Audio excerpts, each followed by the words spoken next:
Three passionate makers are bringing their own flavors to the beverages of Portland, Maine.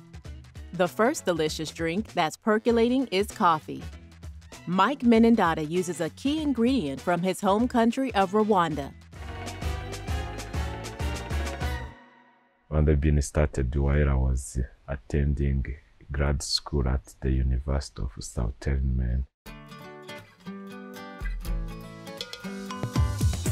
I was looking a way to create a bridge between those coffee farmers and the consumers and be able to create a sustainable way to provide something of my new community, my new home, but at the same time not leaving behind the community where I came from.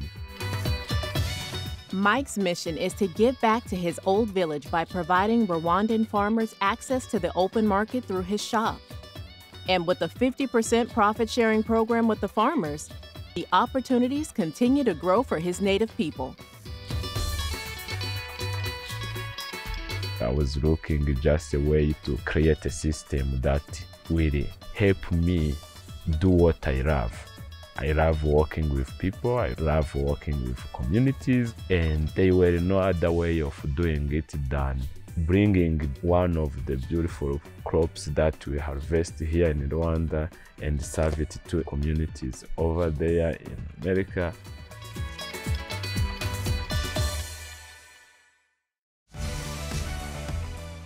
Brewmaster Eli Kayer is relying on ingredients found a little closer to home for his delicious drinks.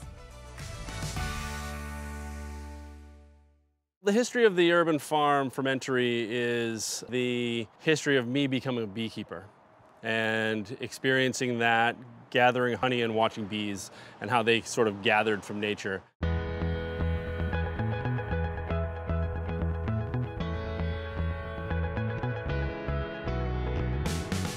Eli's process mimics the bees. As local berries and herbs come into season, he harvests them and captures their fermentable sugars. The results are delicious ciders, kombuchas, mead, and gruit beers.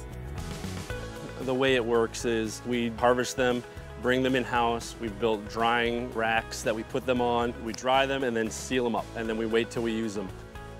We do a lot of seasonal releases like strawberries, elderberries, cranberries. And then in our greenhouse, we grow tons of sage, mint, basil, and lavender. And we put those all in kind of as they come up in the season.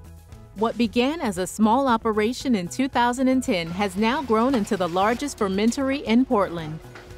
One of the things that I love to do is actually blend these things because they all work really well together. The ciders and the kombuchas work well, the meads and the kombuchas or the ciders work well. And so blending has been a huge way to open people's minds because if they're drinking IPAs all day and they get this really crisp, sweet and sour mead or kombucha or whatever, it's a game changer.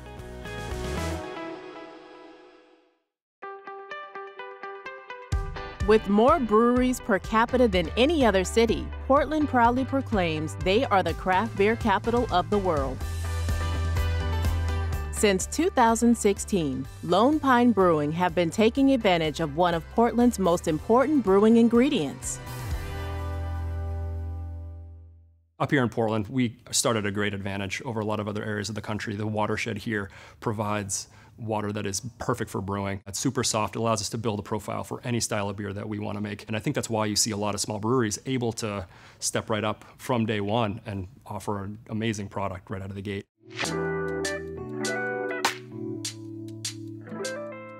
At Lone Pine, we like exploring flavor profiles, our processes to try to kind of push the front edge of the craft brewing industry in our own fun ways.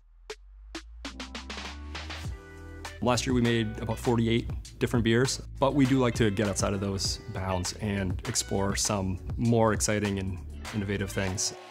One of those examples is a partnership Lone Pine has created with local donut purveyor, Holy Donut.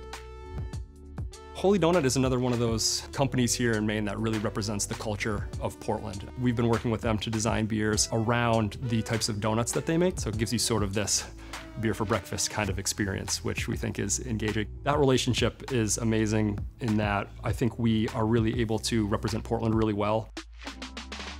So today we're brewing with the Holy Donut.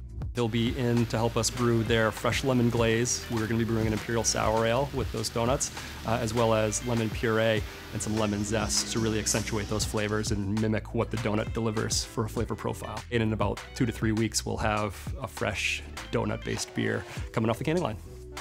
I think part of the allure of Portland is the fact that it is a small city. Everyone in some ways kind of knows each other. I think that's what makes it attractive, the fact that it's manageable but still so diverse that anybody who comes here is going to find something that speaks to them.